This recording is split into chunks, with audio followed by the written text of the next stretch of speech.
Hello, welcome back to another live stream. And today we're going to continue working on our The Last Man rescore here. Really excited for this one. Appreciate everybody for tuning in last week. Got a really cool stream planned for today. We're going to be bouncing all over the place. Last week we worked on some backrooms inspired stuff. Later this week we're going to be working on some obsession inspired stuff. But one of the requests that I got actually during the stream last week was to focus more on actually scoring the picture and kind of seeing the process behind how you actually score the picture, right? So today we're going to work on that a little bit and continue on with our cue that we started last week in the first stream we did and go from there. Some technical difficulties here. Hold on one sec. Got the mic on backwards. There we go. Sorry about that. All right. So, for those of you who missed the stream last week, basically what we're doing here is I have a movie from 1964 that's currently in public domain. The cool thing about this particular movie is because it's in public domain, we can do it on live stream. So I can go through and I can score it and I don't have to worry about copyright strikes. And the nice thing about this one is it's actually a colorized version of a black and white film. So somebody used AI, I believe, to go through and recolor this black and white film and give it kind of new life. So that's what we're working on today. We established a theme last time. We established a intro to this particular scene, and we'll watch it here in just a second. But in this in particular scene, it has our main character. It's about half hour, I believe, half hour, 45 minutes into the movie, so still kind of close to the beginning.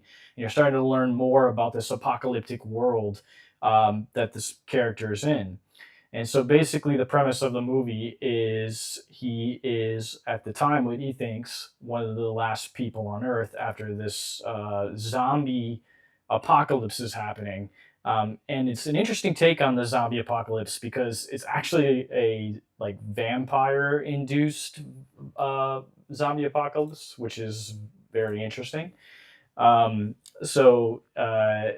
He basically finds himself in this position where he's like, why me? Why am I the last person? And the scene that we're scoring starts out with him basically praying in a church, and he falls asleep when nighttime is falling and when these creatures become active. And so he freaks out, basically, how am I going to get home in time to be safe? So it's kind of like interesting. It's kind of like I Am Legend, maybe a little bit. And maybe I Am Legend pulls some influence from that, maybe. I'm not sure. So we'll take a look at what we have so far. So for those that are joining, and I explain this, and I'm not going to really go into much detail, but if you have questions, definitely feel free to sound off in the chat. But essentially what we have going on here is I have this scene cued with time signature changes where I want specific cuts to happen. And we went over that last week during the live stream. I went through and I explained why I have these time signature changes and what they mean. And it's something that I talked about that I think sets a film composer aside on the education side, right? So I think everybody has the capability of being able to compose and do media music. But I think one thing that somebody who goes to school or who studied film music has that somebody else may not have is the understanding of time signature changes and rhythm. And then also, too, what we'll talk about is understanding resolution. So in music theory, we're really, when we think about resolution, we think about coming back to our tonic note. So let me just kind of explain this a little bit more because this is going to be relevant to today's conversation. All right, so like I just have a basic piano pulled up here.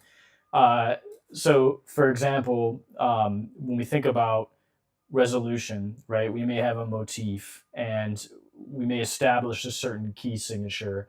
And the idea is when we get through our musical phrase or through our motif, we're arriving back to the starting point, right? And I think in pop music we hear this a lot, and music that's made specifically for listening and not for media or film, we have this resolution, right? So for example, in jazz music, we have like what we call a 2-5-1, right? So that ending on that B flat major there essentially is kind of like our resolution, right? So we've reached home, right? So I'll play it a little higher so you can hear it a little bit easier. Right, so that B major 7th there gives it this feeling of, oh, we're home, right? And then in pop music also, we have like 1-5-6-4 chord progressions. So for example, if we did also in C minor, we would have C minor, which is our 1, G minor, which is our 5, A flat minor, or A flat major, excuse me, A flat major, which is our 6, and then F minor for our 4. So that's like a common chord progression. Now, if we played that, right, and then when we went to the next bar, we played it again, that would be kind of like that resolution, right? So we have this feeling of this repetitive nature happening. And in film music, we try not to do that very much. I mean, there's certain scenarios where you will want to do that, but one of the main things that I learned actually when I was in school is try to stay away from resolution, right? How can we make it sound good without doing essentially the crutch and coming back to that resolution, like feeling like it's falling on something and creating tension. Now, sometimes we may want to create resolution in certain scenarios. Maybe we have a scenario where a character finally achieves something, and so adding resolution musically can help enforce that idea of we've landed on something, we've achieved what we're going for, and maybe throughout the entire movie, you're not resolving. Maybe you're building up to a particular point, right? So, for example, maybe if we're using that 1-5-6-4, 1, 5, 6, and then maybe 4, and instead of going back to the 1, we go to a G minor again, which is a perfect fifth from C, right? And we carry, and that's how the phrase ends, maybe as the scene transitions, right? So it doesn't have that resolution, but because it's a dominant of C minor, it actually matches. So there's some ways, there's some tricks and different things you can do. Or maybe we could end it with a 6th, right? Maybe we want that A flat minor, or excuse me, A flat major on that 6, because it gives hope, right? Major, different things like that can give different feelings, and major tends to give more of a feeling of hope, and there's different chord progressions and stuff like that. But for the most part, there's different things you can do to kind of get that feeling. So let's enough about that. Let's talk a little bit about our scene that we have here. So I'm going to pull it up, and we're going to play it here, and we'll hear what we have so far. Actually, make sure we're at the beginning. Okay, there we go.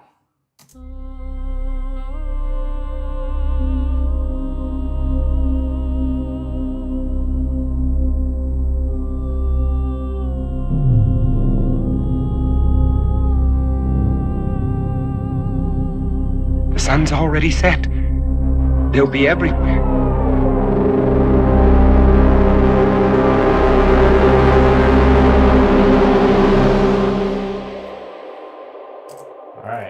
So, as you see, very short. Like I said, a lot of the time in the last stream was like spent going through and actually working on the setup of the cues, right, where the time signature changes.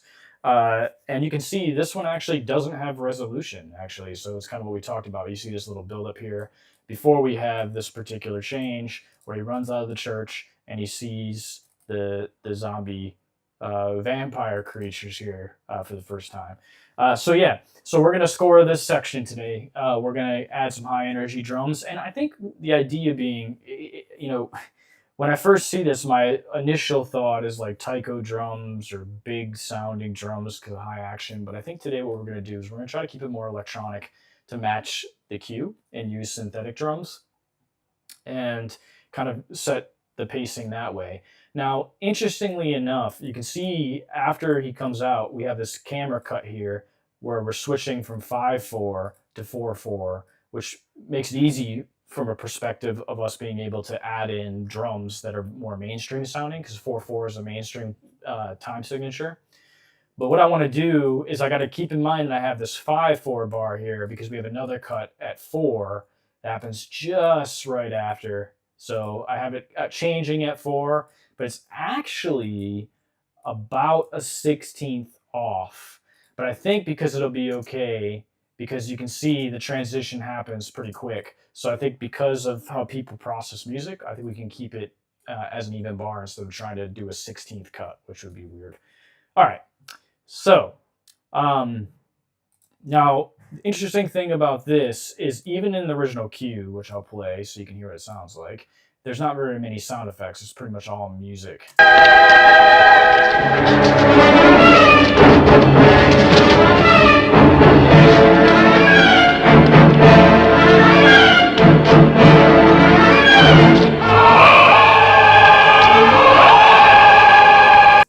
Now, there is some sounds and stuff in there, and I got them down here at the bottom. We talked about that in the last stream, how to separate stems, so you can use them in your cues as well. So you can hear like right here. But I missed some in here. For our purposes, I think it'll be okay. You get the idea, because it's mostly music in that particular scene. Okay, so let's go ahead and start putting together our cues here. All right, so what I am going to do is first I'm going to create a track. I'm going to move this guy over here a little bit, and okay. And I think what I want to do is I'm actually think of using some 808s. Like I said, the idea of this, we're trying to be way outside the box and think of something that wouldn't necessarily be in modern scoring and something that's more synthetic. So what I'm doing here is I think I'm going to actually go ahead and I'm going to pull in these 808s. I have some good ones here. Okay. Now, the interesting thing is in our last stream, we kind of established our key signature. We chose C minor, and we're going to stick with that. Now, this particular 808 is actually an F, so that's our perfect fourth in C. So let's adjust it to match. So we just got to go down 5 semitones. And I'm going to put on a tuner here so we can see the changes.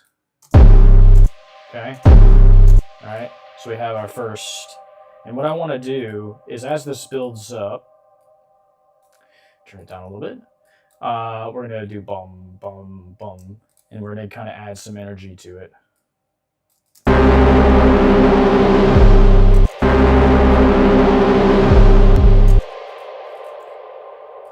Let's do like something like this. Oop.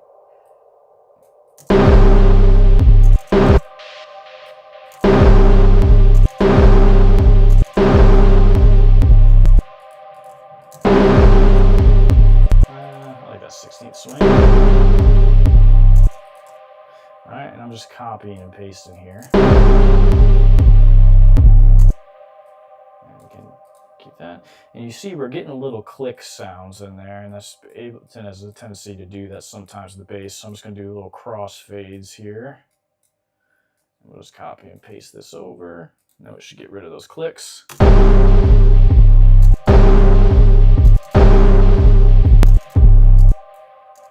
I kind of it feels a little too early. Let me scroll back out to 16th. Now, what I was saying, one of the cool things I like about Ableton is from a rhythmic standpoint. You can zoom out and we can see down here on the bottom, it gives us where we are on our grid. So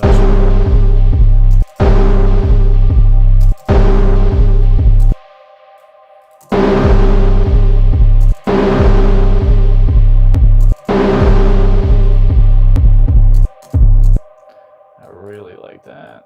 Change it up just a little.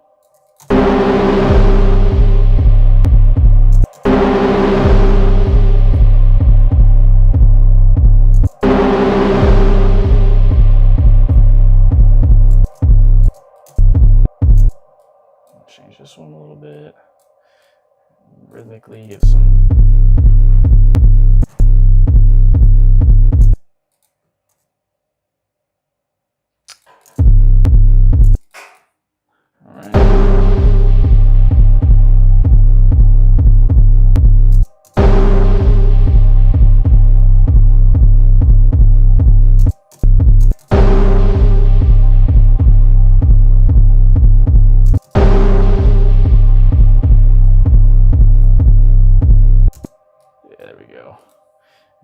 This one up 7, so we get this an octave higher. As there's 12 semitones in an octave, so it was -5. We're going to take it to +7. And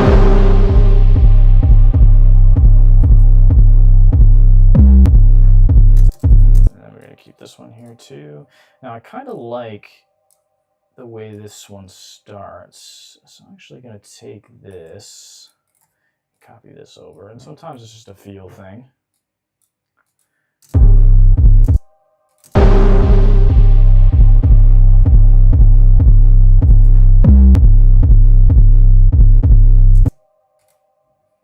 Alright, you can see we got a bar of 5 here, so we're going to be off 1. So we're actually going to do 7, oh, bump the button, 7, 5, let's actually go 8, because that's going to be our minor, or excuse me, no that's not. So we want G, or A flat, so we're going to go, so that's C, and then we got C sharp D, E, let's do E flat. Oh, one more. Okay, so those are semitones.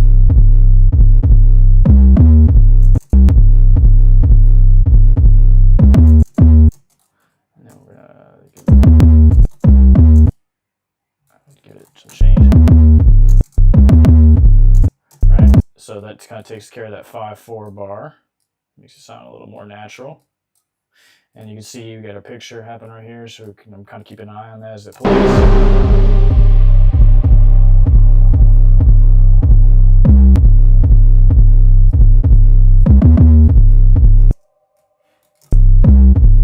Just getting rid of those clicks. Actually, I don't like that double hit. Let's just keep it.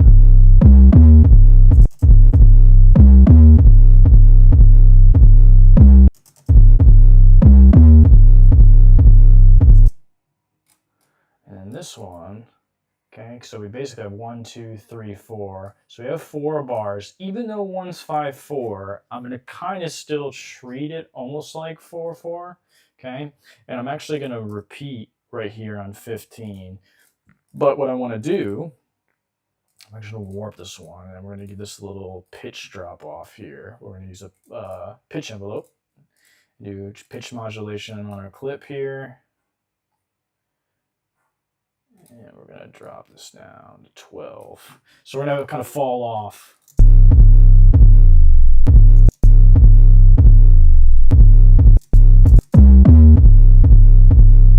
Actually, you know what? Maybe we'll actually do that here. I kind of like that.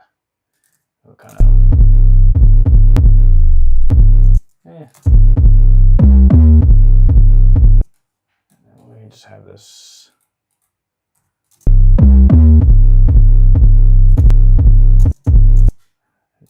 Just have it kind of do its thing there, and then we'll have this repeat. Except now, remember, now we're in 5/4, or we're back in 4/4, excuse me, so we got to get rid of this 4/4 bar. Okay, again, so we have essentially an extra beat in here. So I'm going to go ahead and just act like that's not even there. And then we're going to take the last bar here. Oh, actually, look at it again. There, I realized there's an extra piece in there. I thought I heard something. Okay, put that right over here. Okay.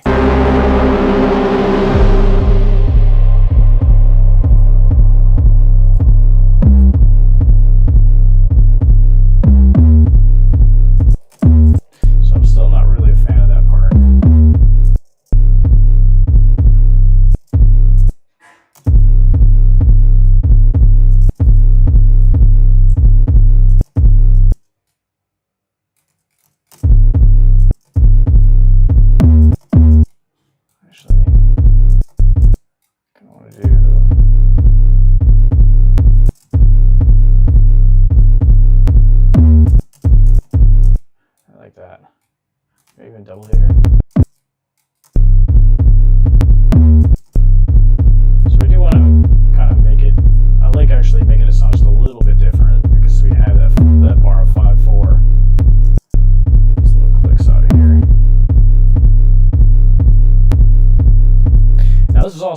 So I notice sometimes when I'm using Ableton, I get these clicks also in situations where I'm using MIDI. So that's why I'm using Wave here. I actually have a drum machine right here to my left, but in this particular instance, we're using the waves just because we can easily control and get rid of some of those clicks and pops and stuff that we have going on, which I think is nice. Okay, so, all right, so let's listen to what we got. Add a little saturator to this so we can hear it. Give it a little harmonic saturation.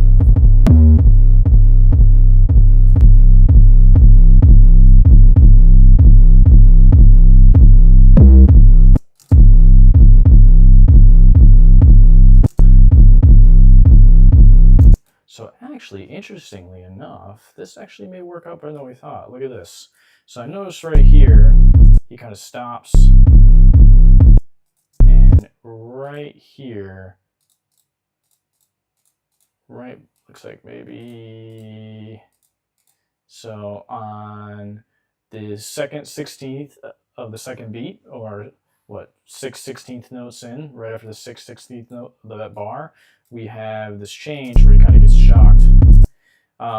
So we might be able, actually I don't think it's going to work out how I want it. Okay, we'll leave it for now. We'll see how it goes. We definitely know we want something to happen there though.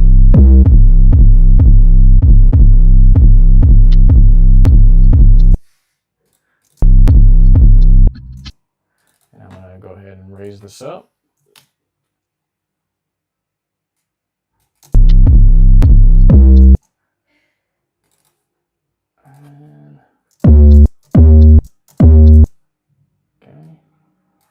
So we got our, go back to our E flat, our minor third there. Okay, so I think we got something good here that we can actually work with, at least for this part. I know that I want some kind of transition to happen here. So you can see this actually goes a little bit, and then right on 21 in between beats 1 and 2. Okay, looks like right on 2, we have something that happens here. So we could technically put a bar of 5/4 in here, because this is where we see him start to wrestle with the zombies. Oh, he's actually really wrestling there. Oh, see? Okay, so let's undo that.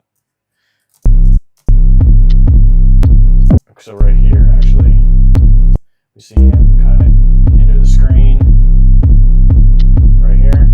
So we actually have, so it's right on this hit right here.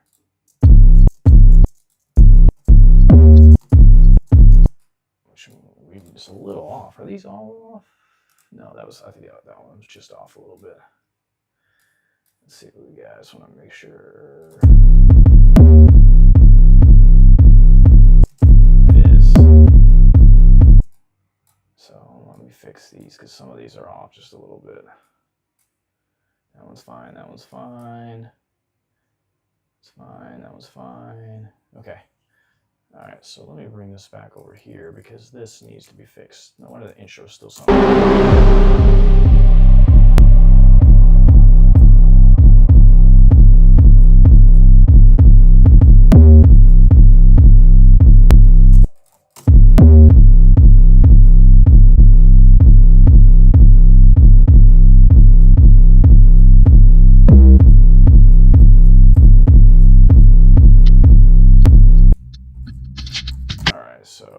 Sorry, still getting clicks and pops here. I was trying to fix them real quick. They really annoy me when I'm doing that.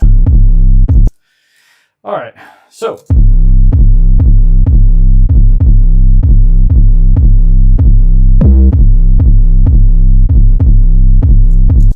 And actually, we're going to do a bar 3/4 here. And I think we're going to do, just kind of have this build up.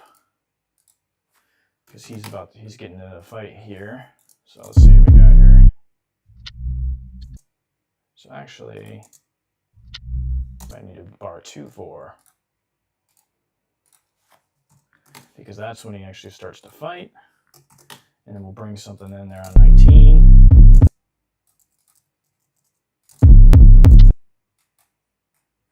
do something crazy.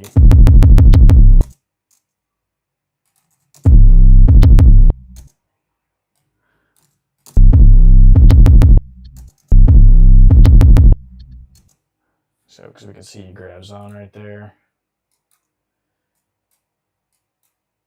That's kind of how I'm looking at this.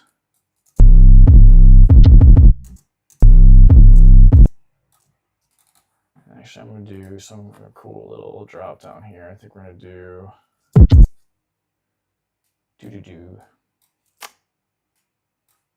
What are we at? There's our minor 6, perfect 5th, perfect 4th. Oh, there you go. Hold on. So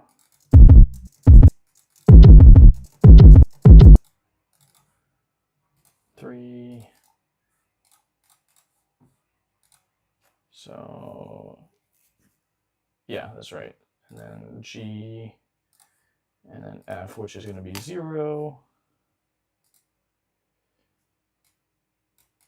And then we need E flat, which is going to be 2.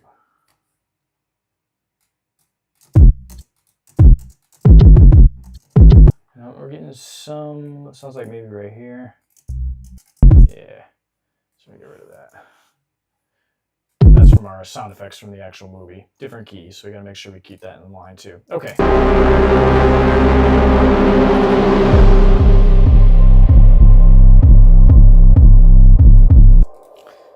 Let's duplicate this here. So get that kick. So that's our high frequency right there.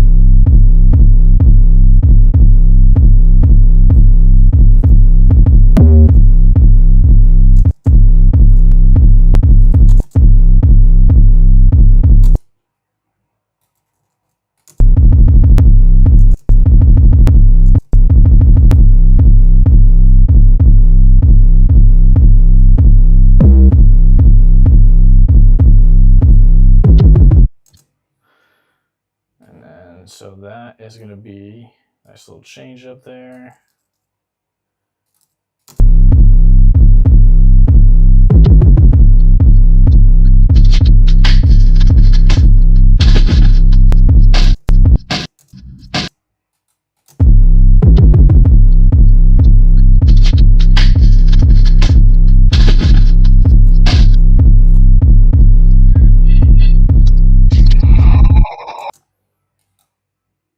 Let's delete these because it still looks like they were off a little bit because we had some time signature changes in there. We'll repeat this again and see what changes we need to make. Now we're going to add in more to this right now, I know. So sometimes what I'll do is I'll add in pieces that I may not necessarily use in that particular moment. Sometimes I like to just kind of get an idea, so I'll fill it in and then kind of go from there. So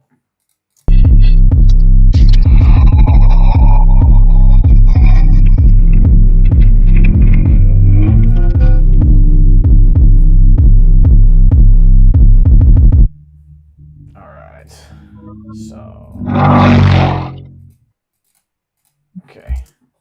All right. So this actually works out because those changes we made earlier actually fix this. So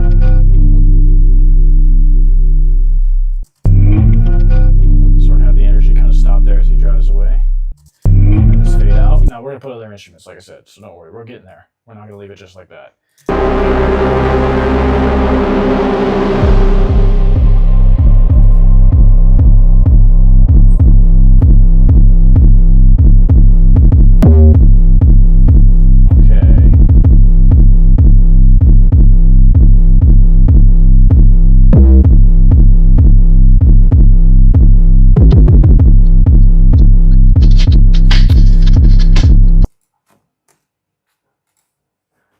I think what we're going to do is let's add, I want to actually, I have an idea. We're going to go into a cool plugin that I like to use here.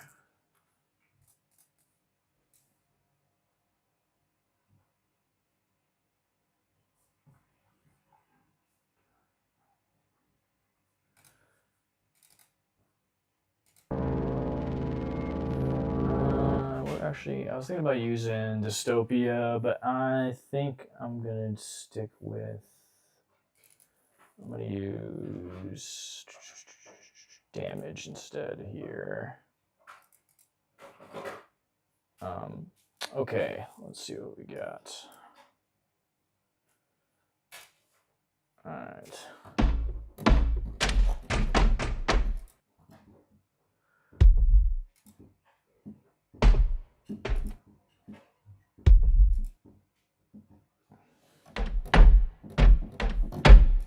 Now, what I'm looking for is, go to designer here. I'm looking for some. I want to use. I don't want to use a traditional snare. I want to see if we can find some kind of mechanical sound.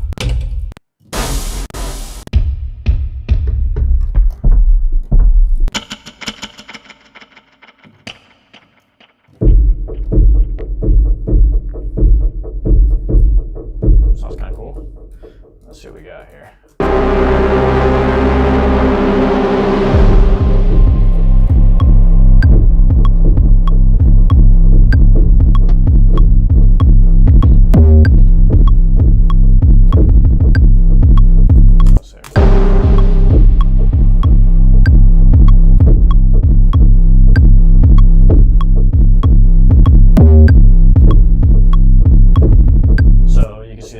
Kind of messed me up a little bit there, but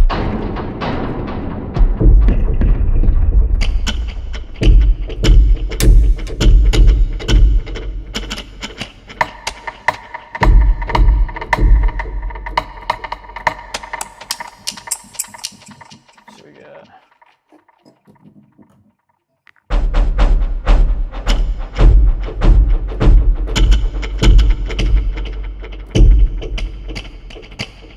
Sound.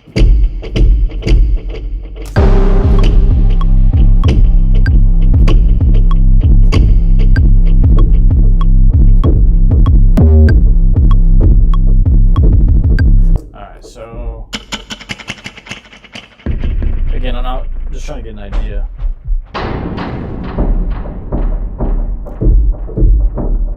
It's got a little bit different pitch. Okay. So let's go ahead and create a MIDI bar here. Oh, one above, right here. Okay.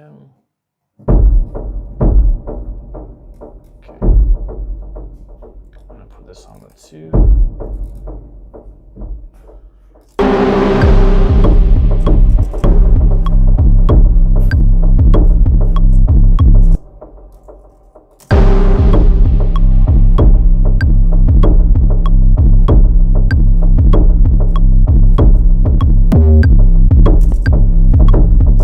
Do something for that 5/4 bars. Just right now, I'm trying to get the groove in here. We have our 2/4 bar, and then back to our 4/4.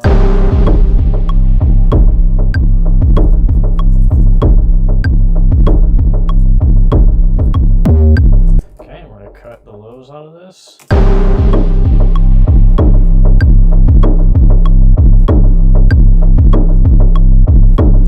So that sounds kind of cool. I'm actually going to throw a phaser and a ring mod on here because I have an idea. So these are 2 plugins that I swear by. These are the Moogafooger plugins by Moog. And we have a good way of manipulating the audio with these so we can kind of make them sound even a little bit more mechanical or even more synthetic. And we'll play around with a different sound here. So I'm just going to loop this bar of 4/4 while we do this.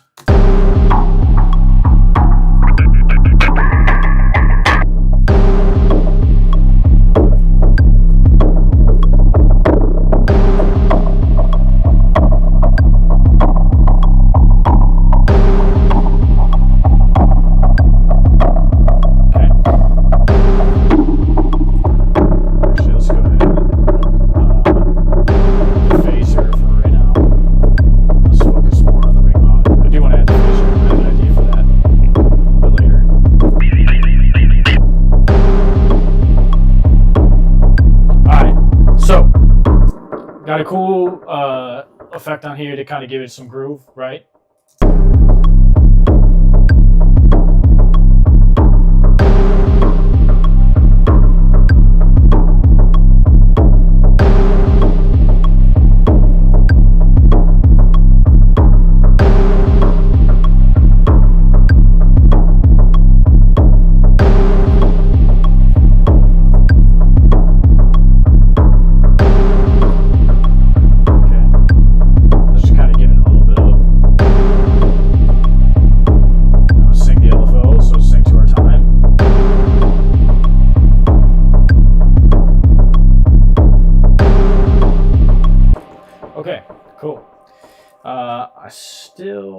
we're getting a little too much of the lows there. Again,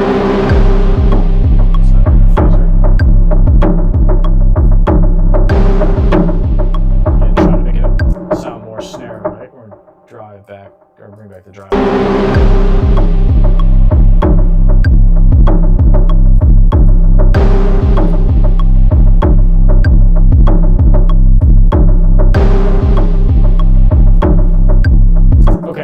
So I think we got a cool little groove there. Let's just get a little bit.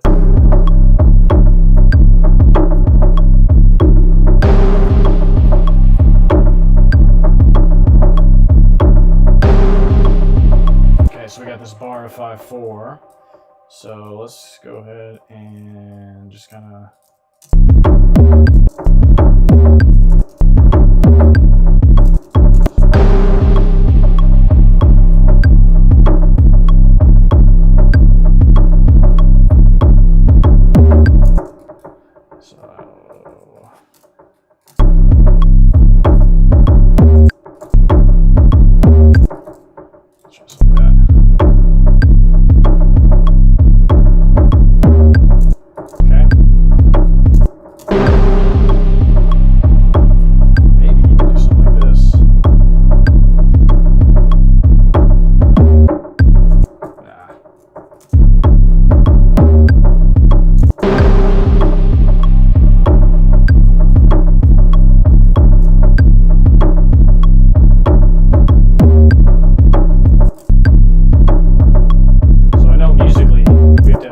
That happens there too. I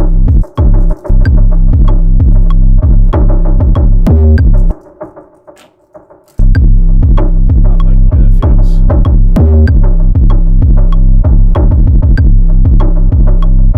Not bad. Okay, so we know, again, something's got to happen there. Again, we're just working out the rhythmic section here. Okay, so I'm going to go ahead and duplicate this track because we're going to add in some more here, some more mechanical sounds. Again, I feel like the industrial mechanical sounds kind of add to the sci-fi and horror element. All right, cool. So let's see what we got.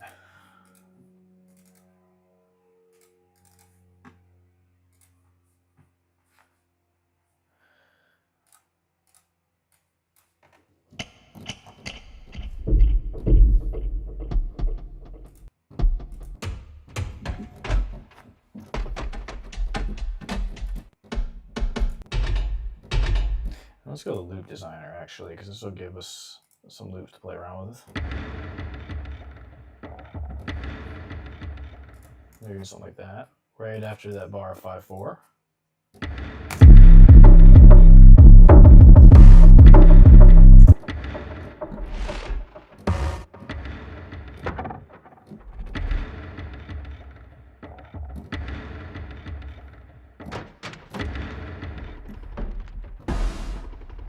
That sounds cool.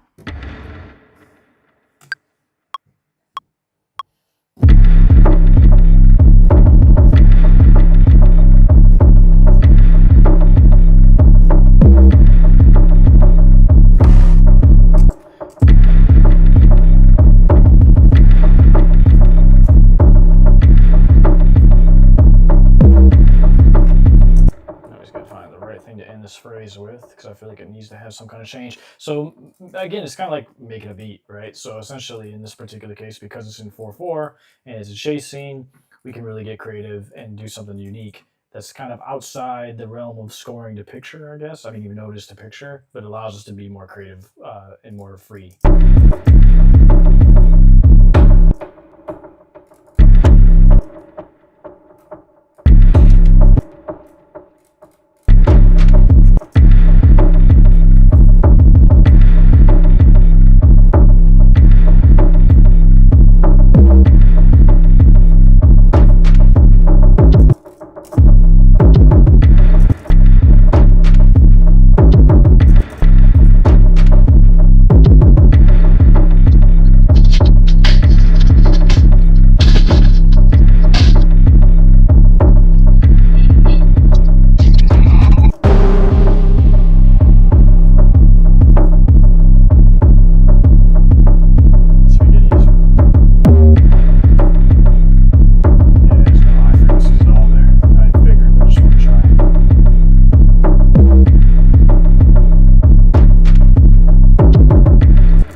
is actually almost...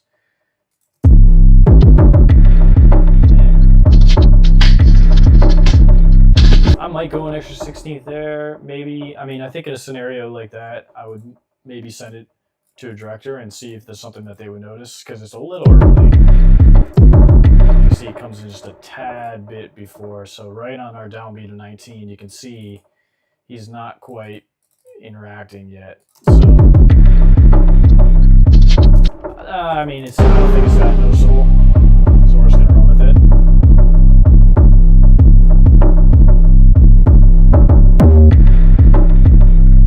Very unique score, I think, right? So instead of these big taiko drums that come in that sound crazy with all these, like, all the stuff going on, I think it's kind of cool to give it like more of a unique take, right? So we got like an 808, right? This is kind of like our high energy scene.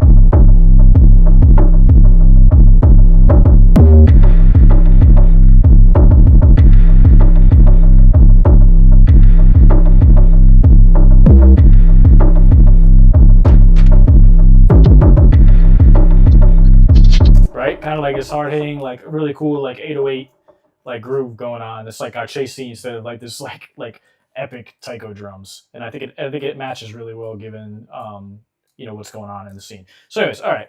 So let's actually add this here. Okay, so we got it all the way to the end. And honestly, like I might actually, you know what? Maybe I will. We'll put like I think we need like an 808 hi hat in here. Let me just go into my samples here. Got a nice little hat. We'll put a little trappy hat in here. And I'm so torn on it. Like I kind of want to, but then I kind of don't. So this is just a hat loop. It's 130.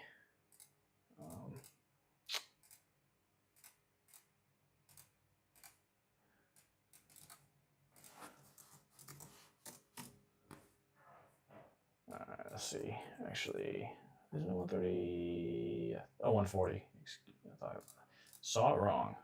Okay, 140, which makes sense. Makes way more sense. Okay, here we go.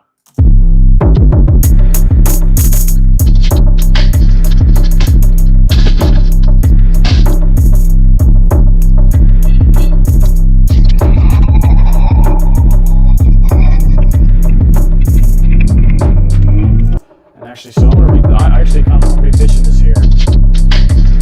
Essentially, what I want to do is I'm going to add in Serato Hex here, which is one of my favorite plugins, and we are going to just kind of give it a little bit of color here, and let's see if we can get.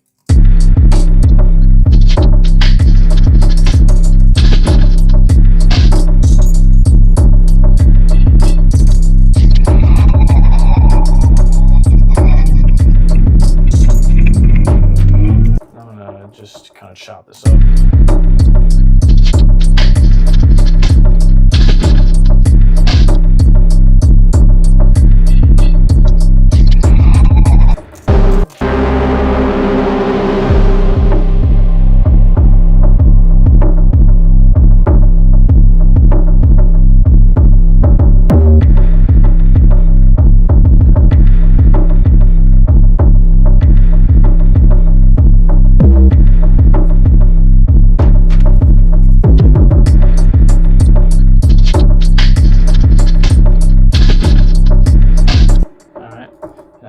On these, a little echo in here.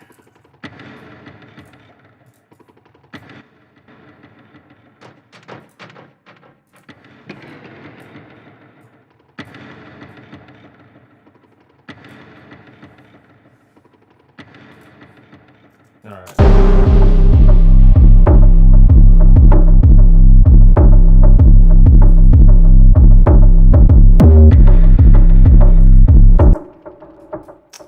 Right here, I'm getting that click. And actually, let's go ahead and do a little drop down here. Again, trying to do something super unique. right? Outside the traditional drums that you would hear. There we go. So like hit, drops off, and that's what will kind of bring in our melody. All right, so let's get something kind of spooky sounding here. There's a cool sound that I recently stumbled across in the Prophet, which I think will fit really well. So I'll pull the Prophet 10 here. So this is obviously the Prophet 10. I got it over here to my left, the full keyboard right here. You guys can kind of see it off camera. And we're gonna bring in a cool sound here. I think it was like Rembots, this guy right here. So it's like a choir, like a spooky choir sound almost. And let's see.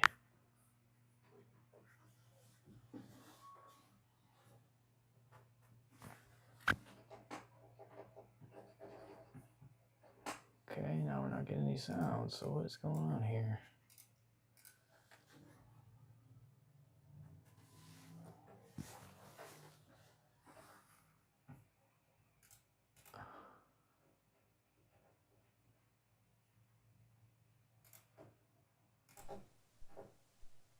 That's the Juno. What channel do I?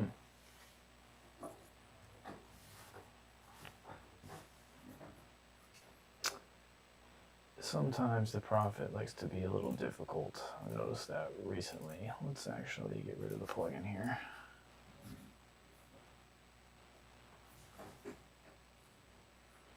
So it's getting MIDI, we're just not getting any volume. We're not getting any. Oh, there we go. See, I told you guys.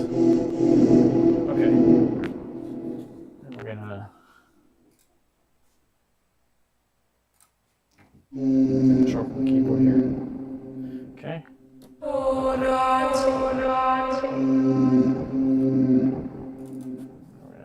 gonna add in some reverb on here.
Something that's more.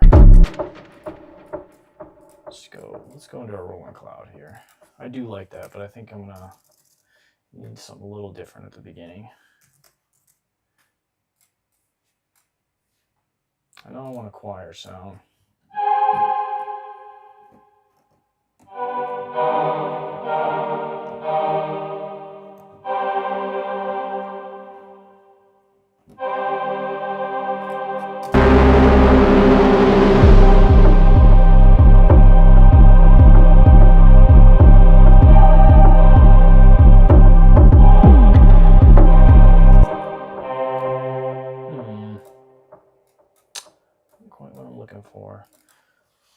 So as you see, like a lot of times, just kind of just going back and forth and just trying to figure out the sound you have in your head. As most composers know.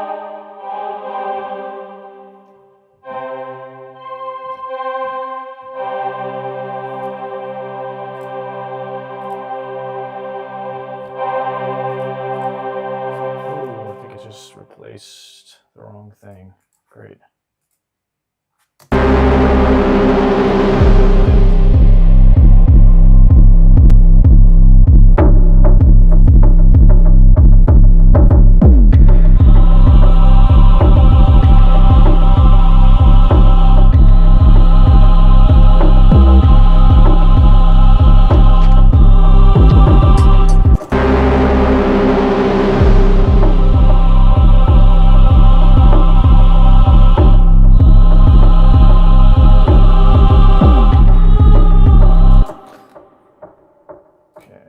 So we know that bar 5/4 is kind of throwing us off a little bit.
This its own clip so we keep it organized here in 5/4. So you see your markers here.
Right here, we can just, you know, rhythmically we have a bar 2/4 there, but actually what I might do is just extend this out.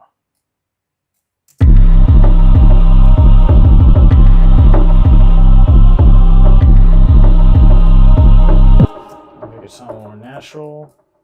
I'm gonna put some breaks in here, almost like breath marks, like if it was a real choir.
So I think it's a cool little choir.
So I think that's something pretty cool going on there. I'm actually gonna move on here. Let's do the Prophet. We got Prophet 10 here. I have an idea. There's this cool sound that I like in here. It's called Sci-Fi Echo. This guy right here.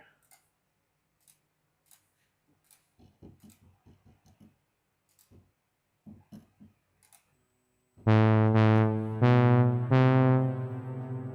just gonna put a lot of reverb on it.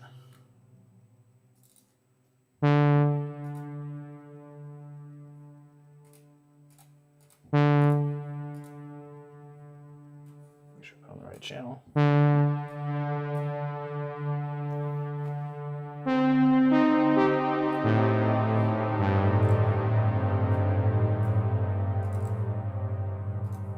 Let's give it a little more.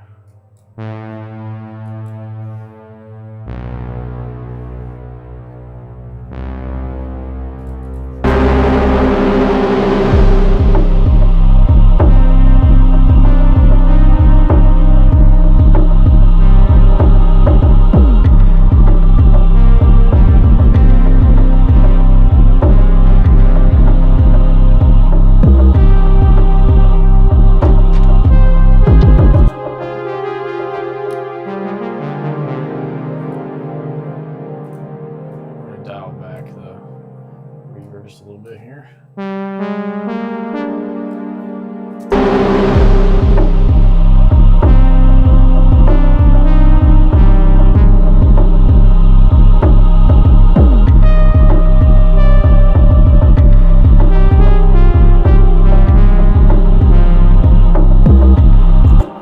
So again, I think I'm watching this and I think I needs one other thing. We need heavier synths. Let's actually bring the OB6 here. See, I'm like getting torn on this out of direction, and now that I'm seeing it happen, I want to change that direction. Okay, let me just make sure we get noise here.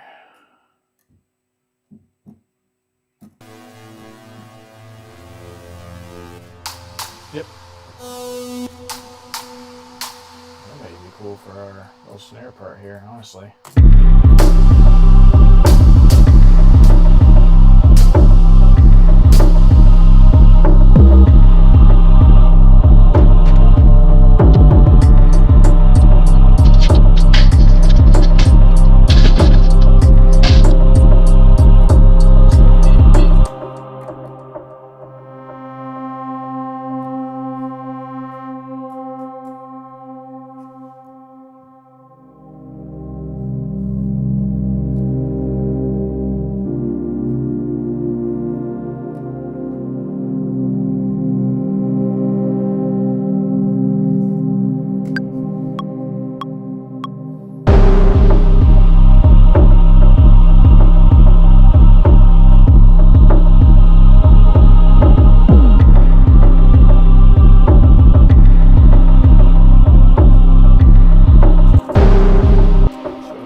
also too a really good example of why, like in a lot of modern film music, at least in my opinion, is orchestral, is because the percussion isn't as consistent as something like in pop music or like electronic music. When you do have time signature changes, especially rhythmically, because that's essentially what they are, is those time signature changes really can stick out. So you have to figure out a way to try to make them work within the context of the music, right? So doing both things.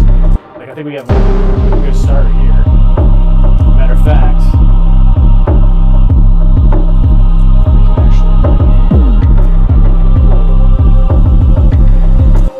that I made when I was doing something for Serato, actually.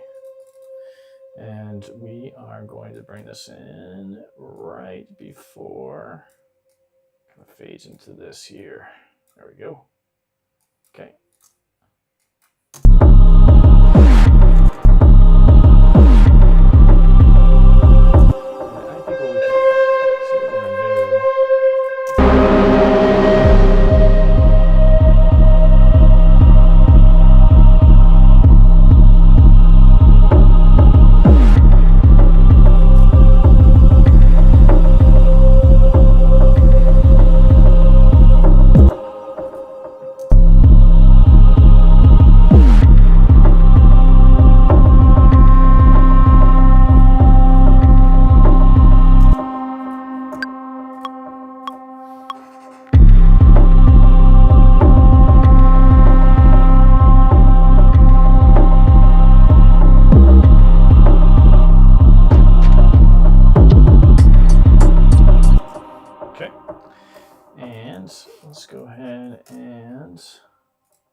Do the Rev 2 here. I have an idea for the Rev 2.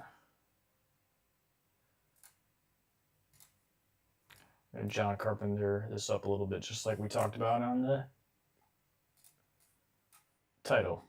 All right, so got our build out here, and then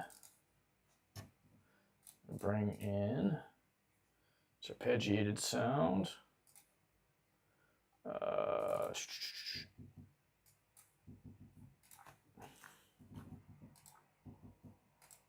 7, 8.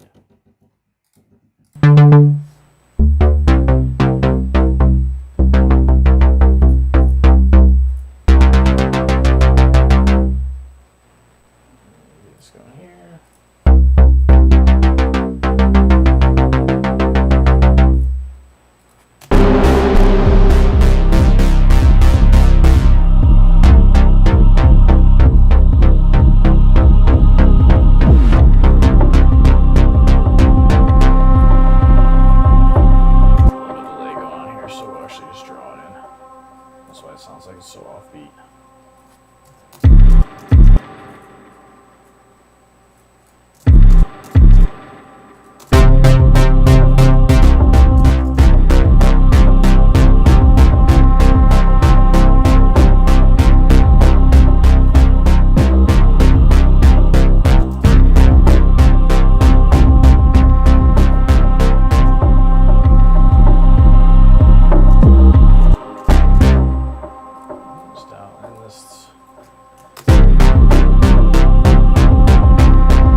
Tendency to do this, so we're just gonna, like same with the profit. I don't know if it's just a profit thing or what, but we're gonna get rid of the plugin because sometimes it messes it up.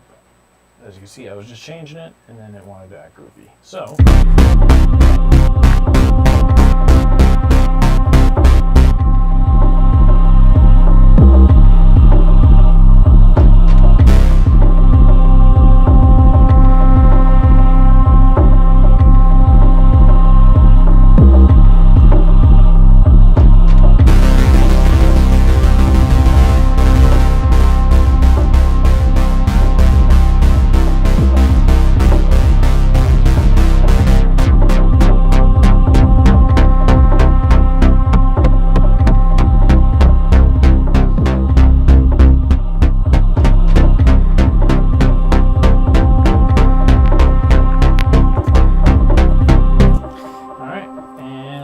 of delay right now. A lot of this has to do with the plugins that are running, so we'll fix it post.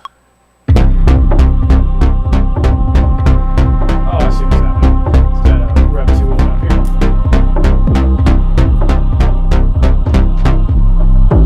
Alright.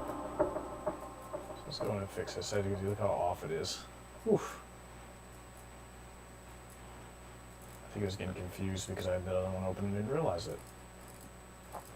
Alright, so 711 here.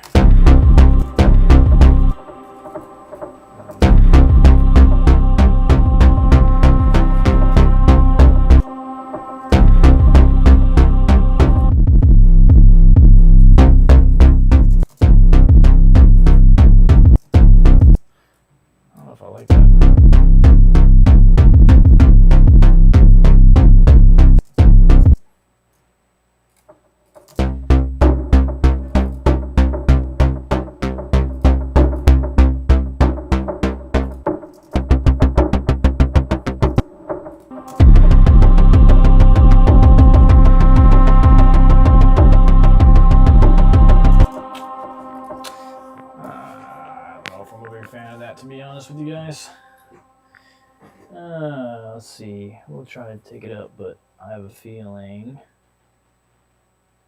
it's not quite what I'm looking for. I need something rhythmically.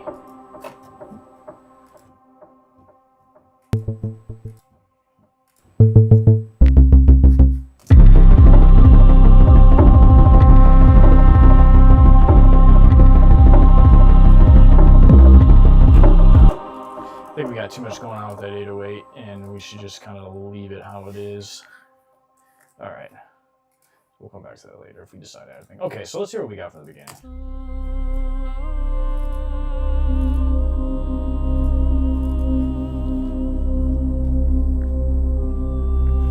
So, like I said, we have our intro here.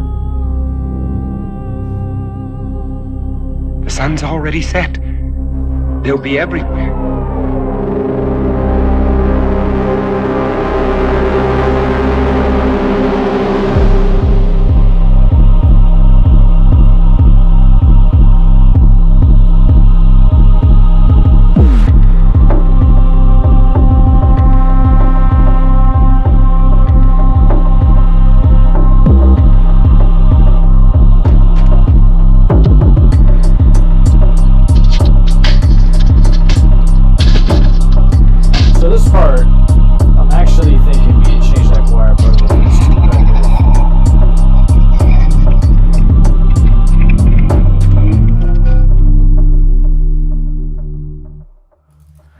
So we got a kind of a cool ending there. I think I'm gonna change it a little bit, but it's not too bad.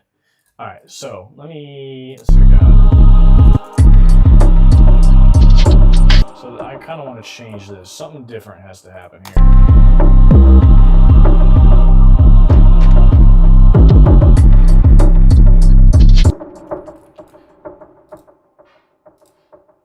Okay, so I'm gonna take the choir out. It's got a good little bed.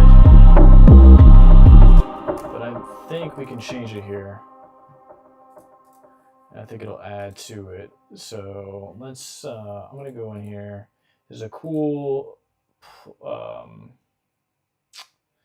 sound that I really like on the Rev 2 called Director's Cut, this guy. Okay.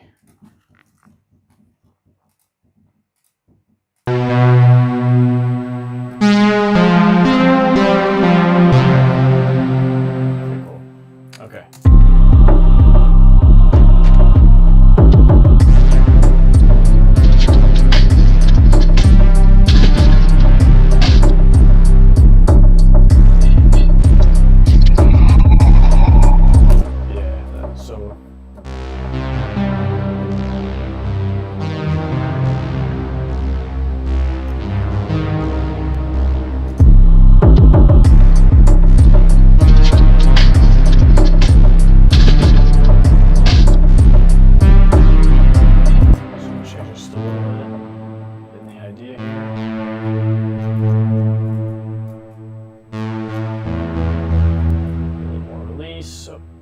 Filter everyone on the amplifier.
So we talked at the beginning of the stream, if you're just joining us, where in certain situations you don't want to have resolution, right? So this is in the key of C minor. We actually have resolution here, and in this particular instance, it actually kind of works, at least in my opinion, because up to this point we're dealing with a lot of tension. So a lot of the chords I'm using are creating tension using what we call minor thirds and minor sixths, and so in this particular instance here, we kind of come out of that with the choir, and it works because he is driving away. So there's a point of resolution here, right? It's kind of the end of this chaotic scenario that's happening.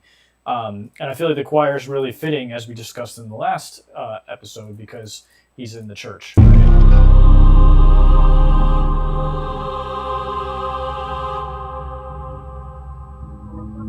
Kind of the choir ring out there, and it actually is perfect because when it changes here on bar 28, it kind of ends, and then we can kind of leave it go there and let it fade out. So again, still not done, but let's go ahead and add this part here so we can record this sci-fi sound.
actually have this end right there.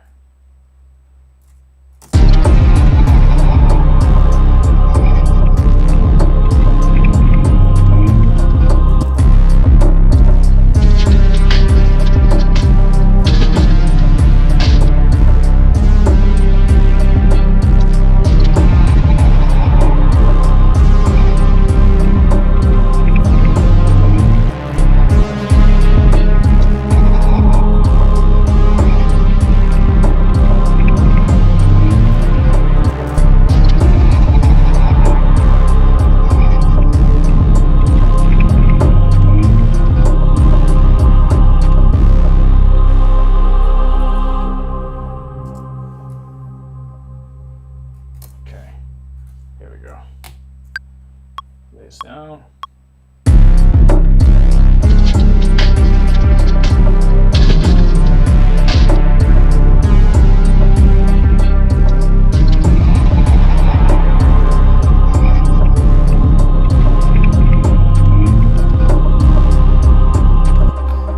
Also, we get a little bit hotter signal here on the right side.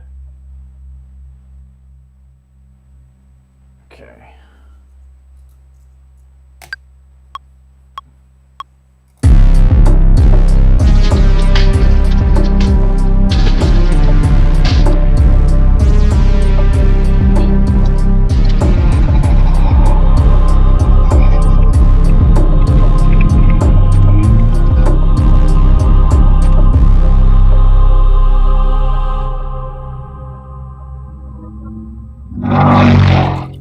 So pulls back in here, got bounced out of it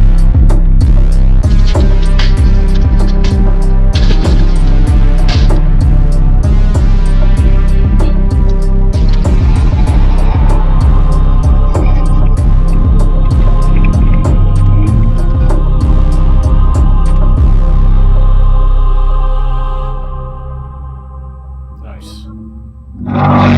Let it trail out. Cool. Okay, that way it gives us a little tail, so we're actually going to have it kind of stop right on that scene transition, just like that.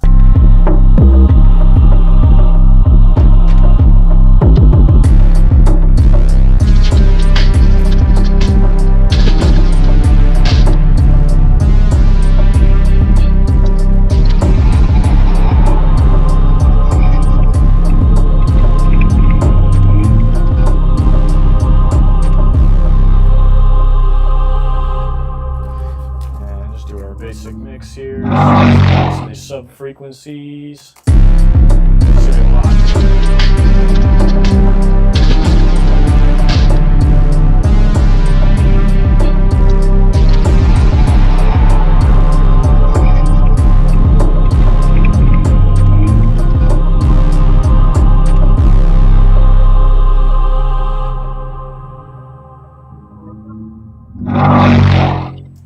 Okay. All right, so I think we have something good here. Let's see what we got so far. Let's watch it from the beginning.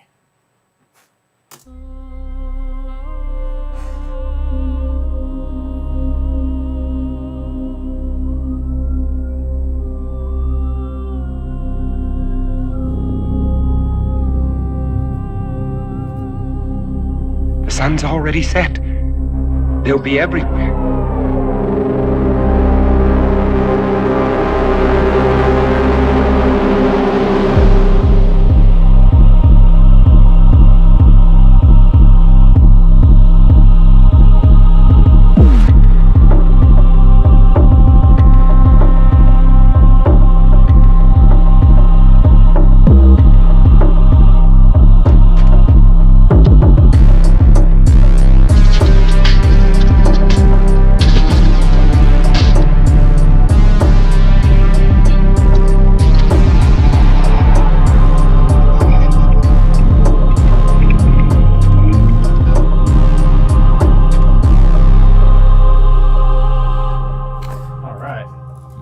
So I think we're in a pretty good spot there.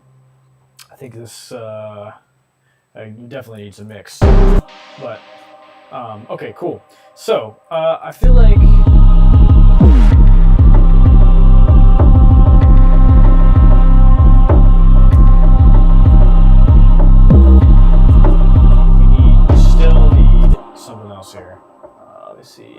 this OB here, so make sure it's not running anywhere else. That tends to mess it up. And let's put this bad boy in here. Use one of the sounds we talked about a while ago. So this cassette chorus. So yeah, so like again, really unique score, right? Some analog gear, some analog samples with 808s. But all right, so okay, so we got our OB here, and we're gonna bring in the actual sound here. Okay, we're gonna give this a little notch or a little take back the frequency here.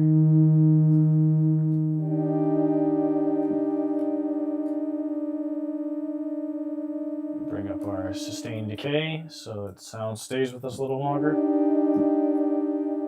Get rid of the release. Alright. Now we're going to turn on our chorus so it gives us a width and a full. Alright, so let's go ahead and add in here.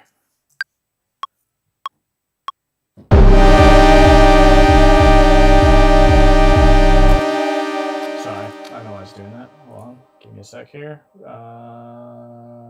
Actually, no, velocity's not on. That's weird. Oh, there's like a resetter frequency. Let me make sure there's no other instances of this open here. I don't see any. Okay. Maybe I might have bumped it. Okay.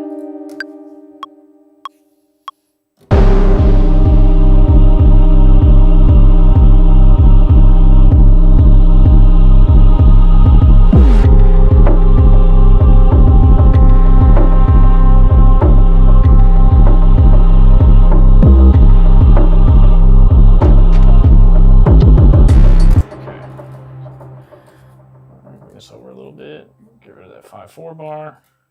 And actually, I think I like this better. So actually, why don't we do this?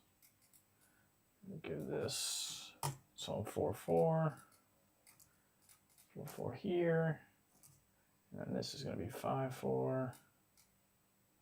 Okay. So the reason I'm doing it again, just to make sure each clip, when I quickly glance at it, I can see where we are.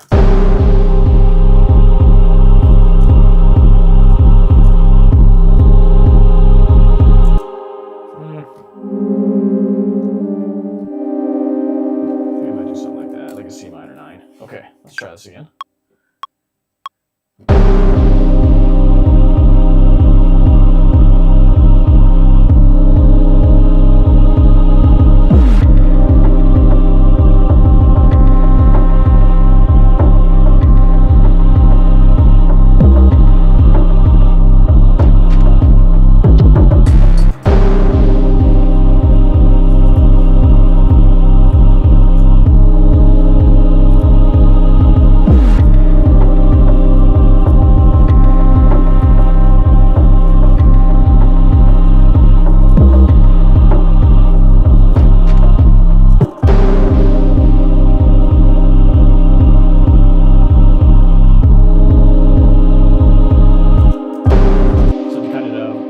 Step up there.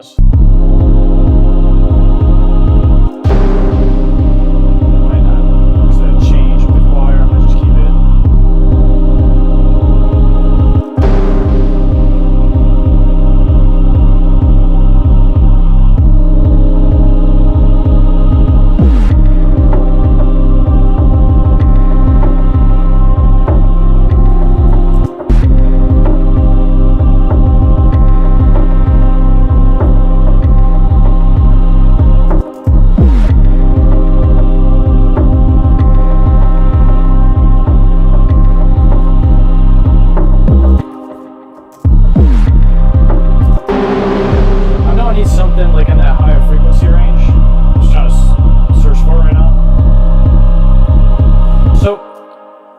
just kind of explain, I think it's interesting from a perspective of orchestration to kind of think about where synthesizers sit very similar to like orchestra instruments.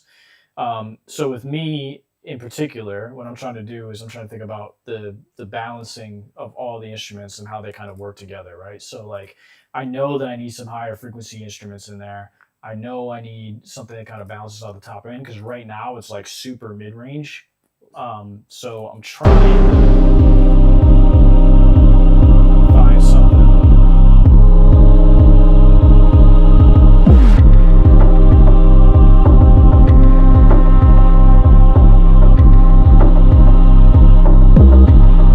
Honestly, maybe even taking the choir here.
Man, I'm really struggling with it today, guys. I'm like really can't make up my mind.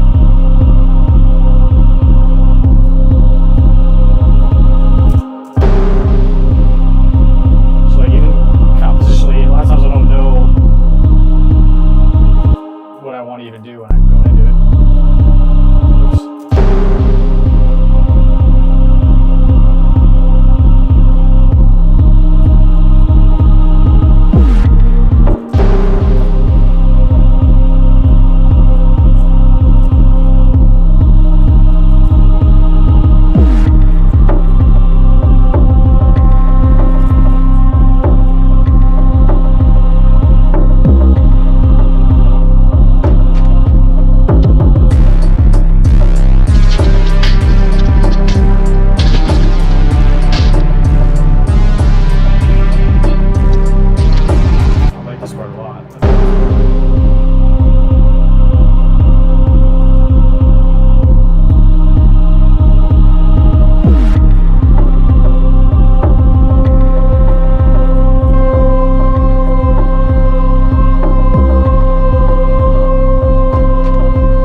Let's try the DX something a little bit cleaner.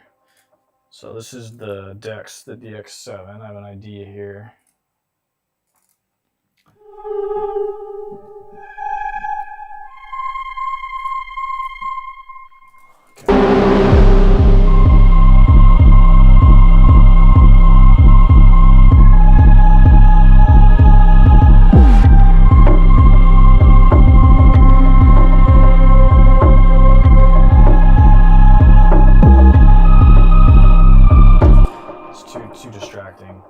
To really sit in the background, just to be like a hum, like a pad string that really just needs to sit back there.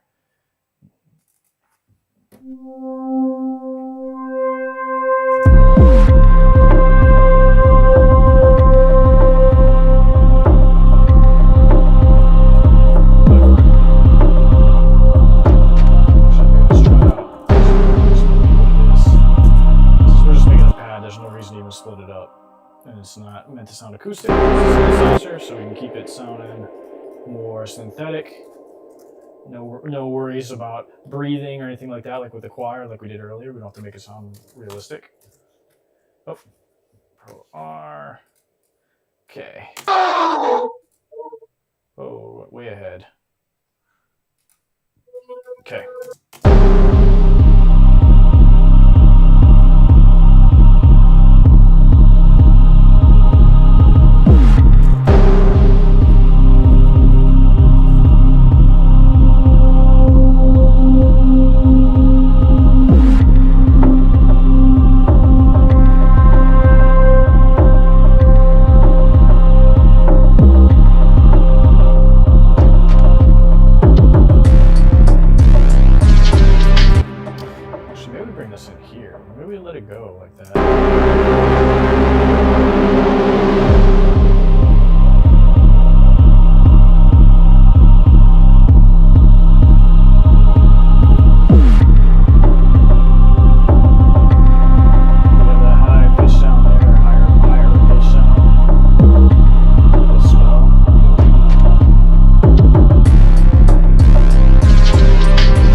All right, let's watch it from the beginning.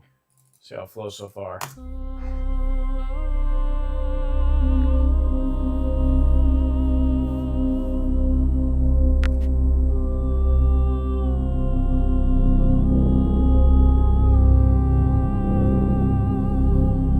The sun's already set.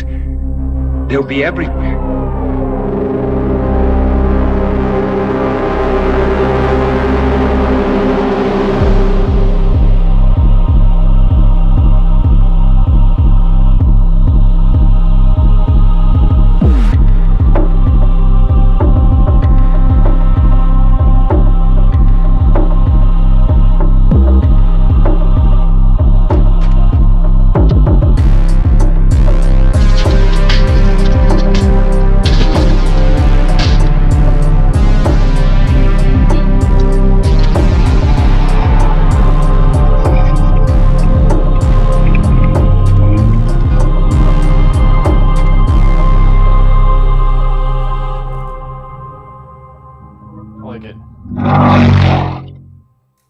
Nice. So we have this cool little contrast here, I think, that makes it really interesting, right? We have kind of the solo voice at the beginning here. And then when it kind of really picks up, we got a group choir, you know, the gravity of the situation, make it sound like it's larger than what we could perceive, right? Because obviously this is like a zombie vampire, like, situation, right? So we want it to sound big, right? You know, it's kind of like sci-fi movies, anything that's like alien oriented. You know, usually in these scenarios, I think this is why they choose orchestral scores, is because they sound larger than life, right? So the idea is, when you're thinking about it from a scoring perspective, how can I make this sound bigger than what it is? So even in its choice of the synths, right? So this large, like, horn sounding.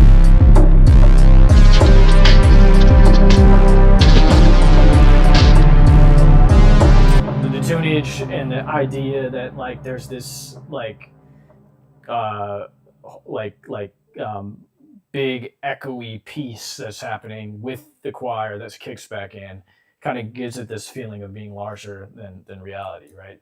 And that's kind of what we're going for. We go from the single stripped down voice, right, of the individual choir or the individual singing,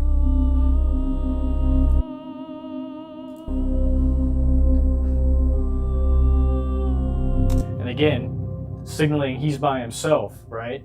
And then all of a sudden he's thrust into this world of all these people that are like infected with this disease, which is larger than life. We get the choir that comes in. It kind of has this feeling of like bringing it all together to make it sound like it's growing, right? So not only is he the last man, or as you figure out later on, he's not actually, but the idea that everybody is becoming infected, right, is growing. And I think that's kind of portrayed an idea when making this when we were making this the choir and the individual.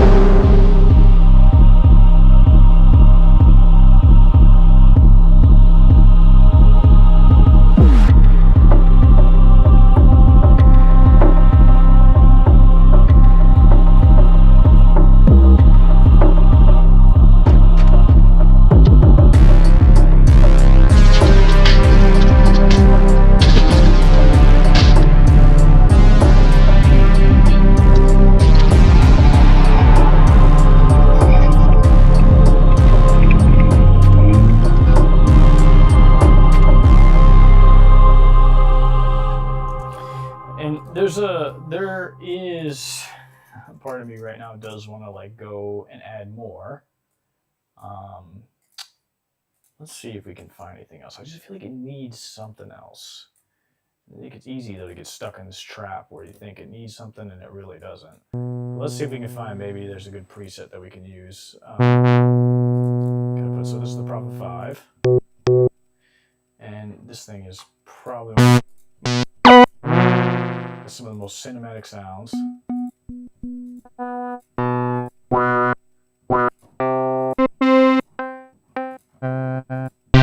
See if we can find anything. Ooh, that's kind of cool. Actually, maybe we can. I know this thing so well, but let me add some reverb on here so you can kind of hear a little bit better what we're going for. Makes it sound much better.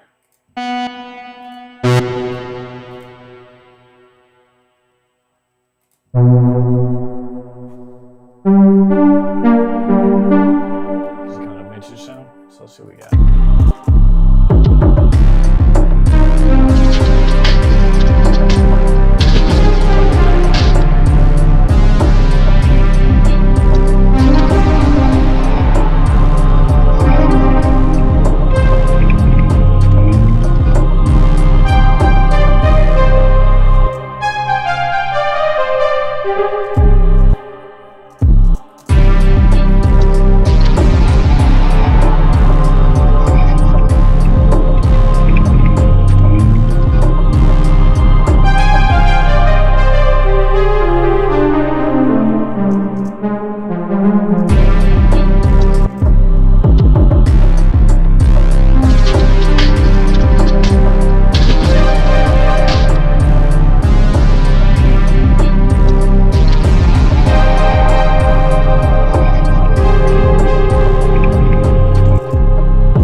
Too much. Try to dial it back a little bit here.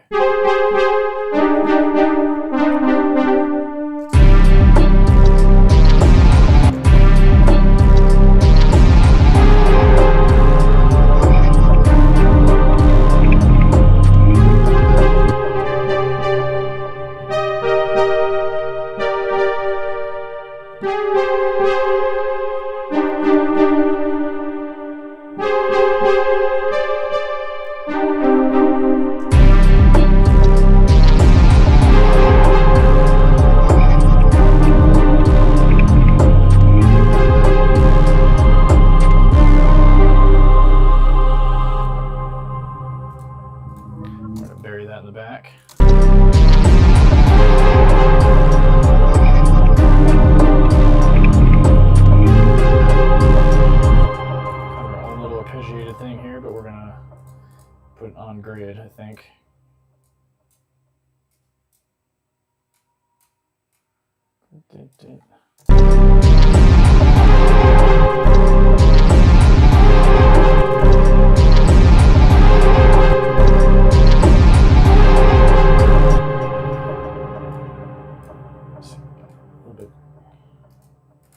Can't go to a 64th here, so we're gonna try to just guess where it's at here. Like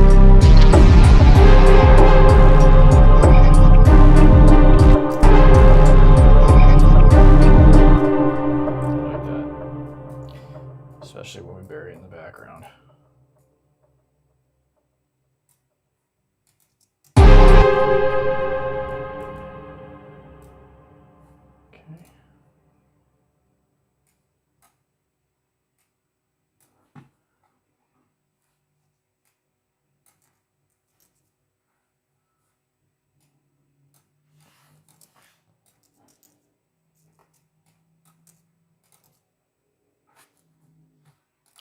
Yeah, here we go.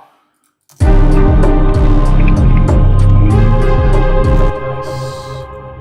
Love that. Love it, love it, love it. Sounds cool.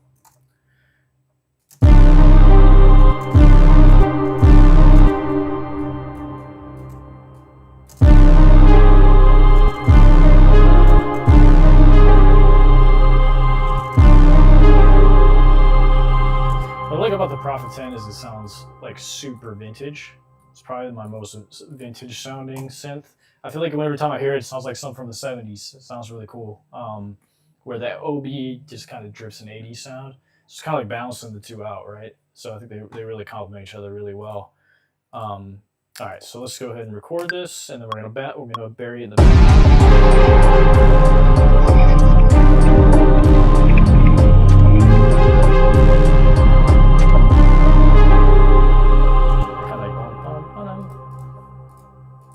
Actually, what if we did like bump? I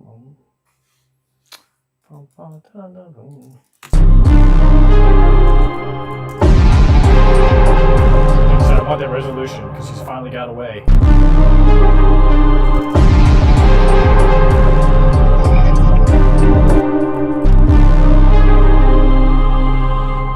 he looks back, oh, I finally got away. So I actually kind of want that resolution there.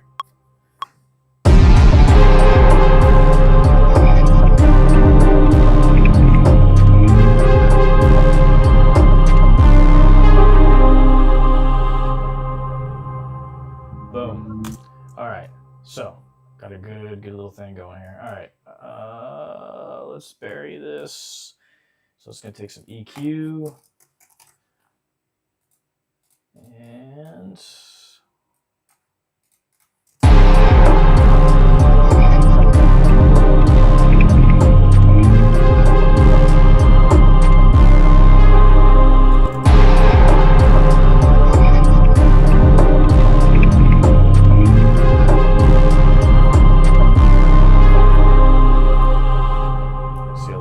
sub-frequencies in there. Before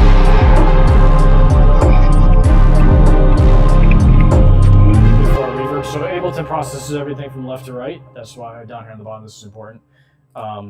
So we got to make sure we're taking that into consideration. And let me make sure. Let's see what we got. So we're getting a little clashing there.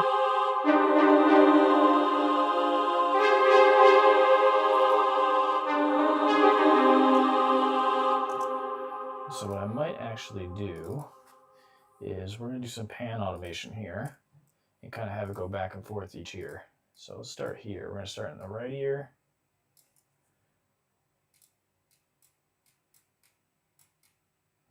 And again, you know, I think this is also one of the cool things about studying other forms of music, right? So in orchestra music in particular, right, where everybody sits is important, right? So, and the balance of the instruments. That's why there's different setups for different scenarios. So for example, in the American orchestra, the American way that orchestras are set up, because all the different countries over time have had different ways they've set up their orchestra, and there's still different ways you can do that depending on even the genre.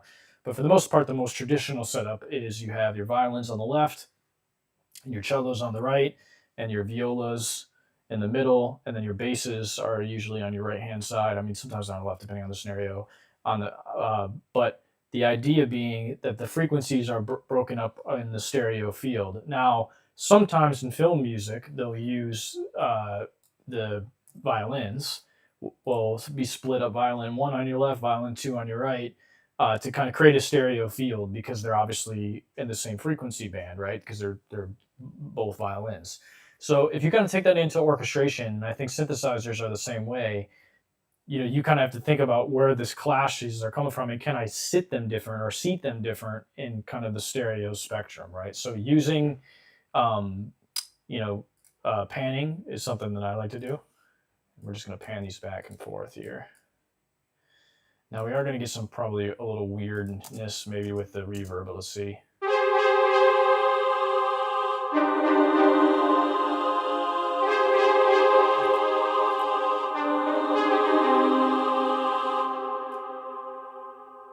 And actually this we're going to kind of have it come across, I think. We'll go from left to right up here.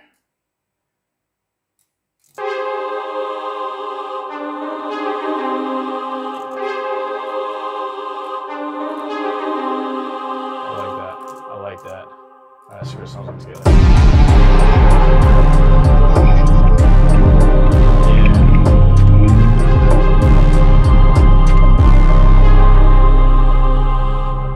Beautiful. All right. So I think we're a little bit more now. This part.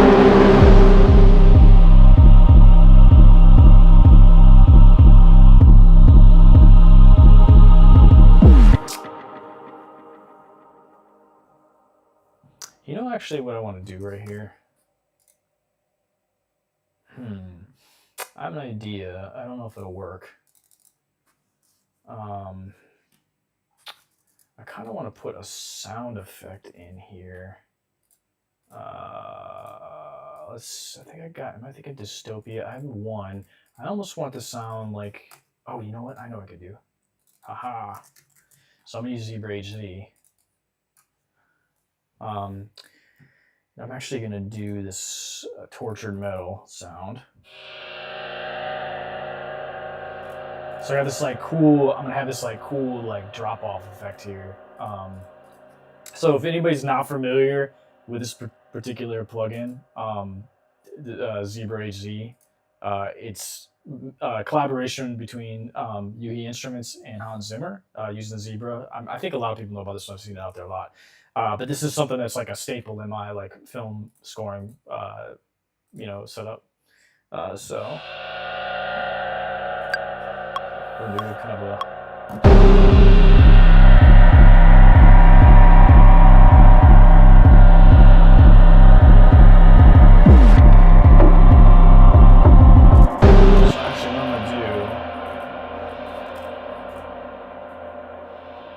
Bounce this out. Now right now it kind of sounds but what we're going to do is we're actually going to change it just a little bit. We're going to bounce it, and then we're going to pitch it down. Let's take this 144, and then we're going to put a filter on here and kind of do some cool filter transitions with it. All right, let's actually I'm going to keep these separate, but then I'm going to pull them back together. So again, I'm just going to bounce them. I'm bouncing them to audio tracks. And that way I have a little bit more control effects-wise than playing around with filters and stuff like that. So let's see, we got...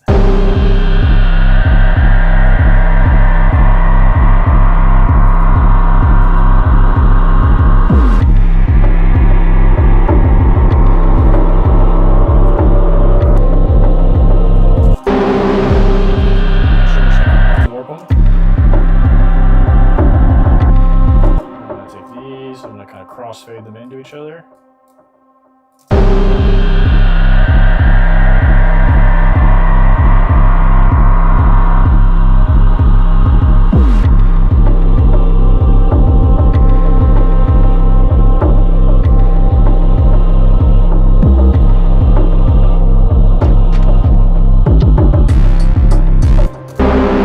So again, the idea is just to create a little bit of atmosphere here, right?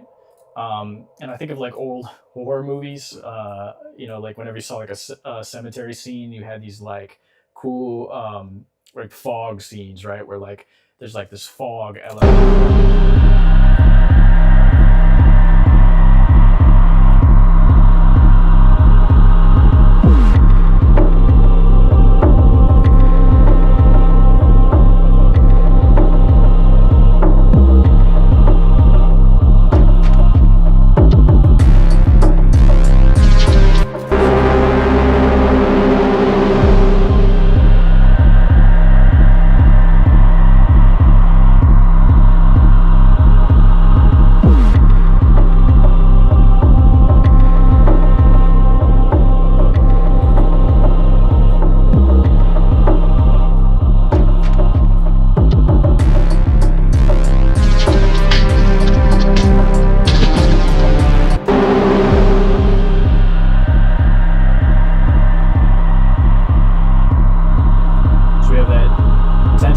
In the background there.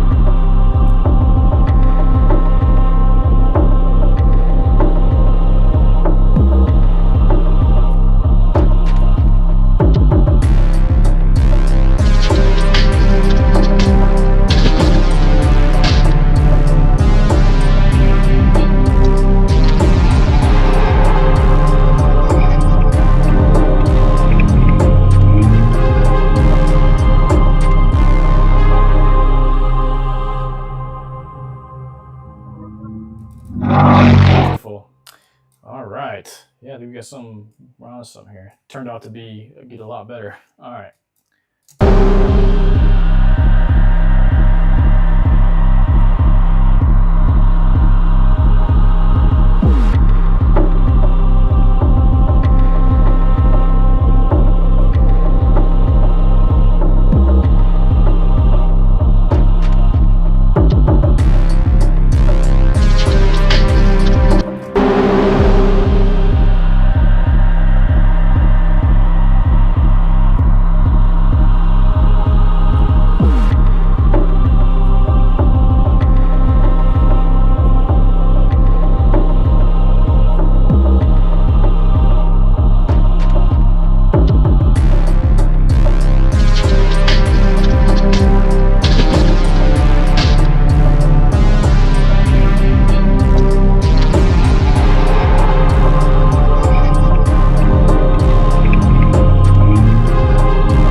So I'm going to split these up instead of doing volume automation because right here I want my choir to be a little bit quieter.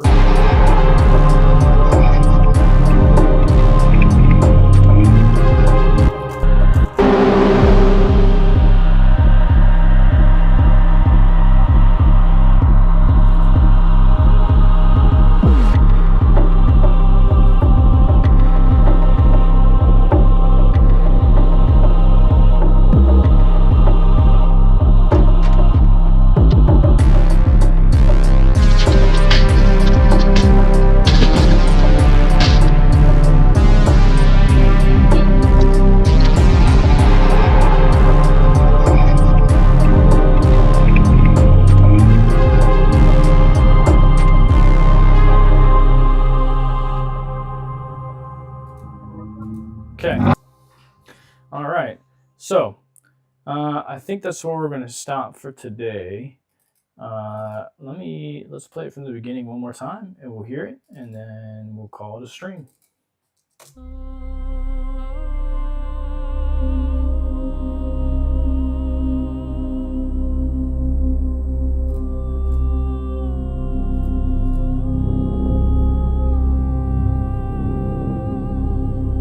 The sun's already set. They'll be everywhere.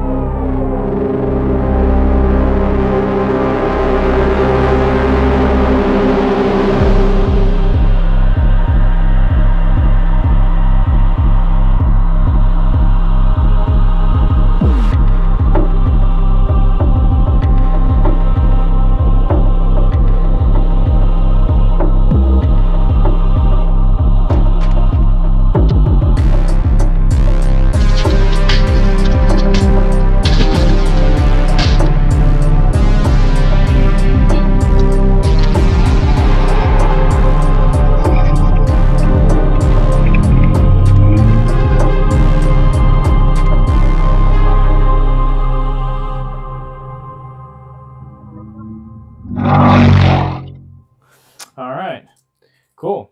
So yeah, so I think this kind of it captures a lot, right? So we have our intro, like we talked about a little bit earlier in the stream, where we have the individual voice, right? Because he's in the church by himself, right? And up to this point in the movie, there's actually no reference to, like, they show dead people and all these kind of things, but you don't really see the zombie creatures, right? So when he runs out and he realizes that he slept in too late, the idea of the choir coming in creates this feeling of the world, like this bigger than reality type scenario, and there's more, right? So that was the idea of bringing in the choir, the cemetery, the church feeling, this supernatural, almost demonic sense that comes over it. And then we transition into the fight scene, some a little more high action, right, with the prophet, which is probably personally my favorite part.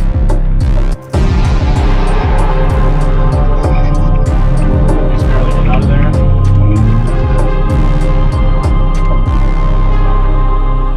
And actually, before we go, I think I'm actually going to change this. I think we should make these faster. Get more of a sense of urgency going on here.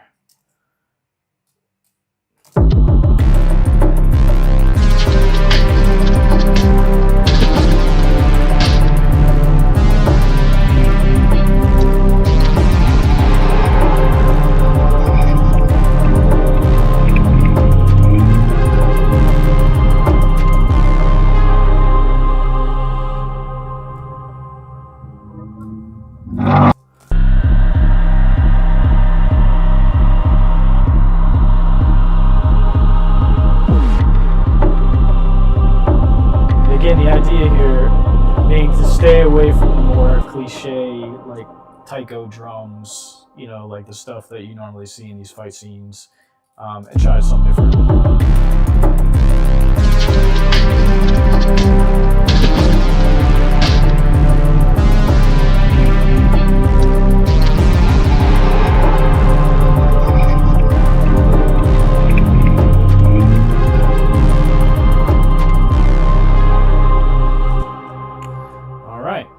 Cool. Well, yeah, we're going to call it there. Appreciate everybody tuning into the stream today. Again, we'll be streaming more this week. I think the next thing we're going to do is I'm going to work on doing a track inspired by the crazy success story Obsession, one of the movies that's out right now by A24. I think it's A24. But Backrooms and Obsession are just killing it at the box office. We did Backrooms last week. So this week we're going to take a stab at doing a remake of the Obsession theme, or a track inspired by the Obsession scene, not a remake, but a track inspired by this style, which is kind of this ambient horror sound that's pretty popular right now using some of the analog gear. So appreciate you all tuning in. I will probably be live again, like I said, tomorrow, doing the Obsession track. Hope you can tune in for that. If not, keep an eye out for the recap videos. Make sure you like and subscribe to the YouTube channel if you like the content, and definitely feel free to speak up during the live streams if there's anything you want to see, any questions you may have about the scoring process. You know, I try to keep these fresh and unique. I know there's a lot of content out there on the internet regarding scoring. Me personally, I feel like the synths are something new, and when it comes to like scoring and cinematic and thematic language. So I try to relate that versus doing more of the hybrid orchestral stuff. Try to keep it all electronic and show how you can make awesome scores, you know, with you know, plugins, analog gear, individual gear. Yeah. So I hope to see you guys in the future. Appreciate you tuning in, and I will see you then.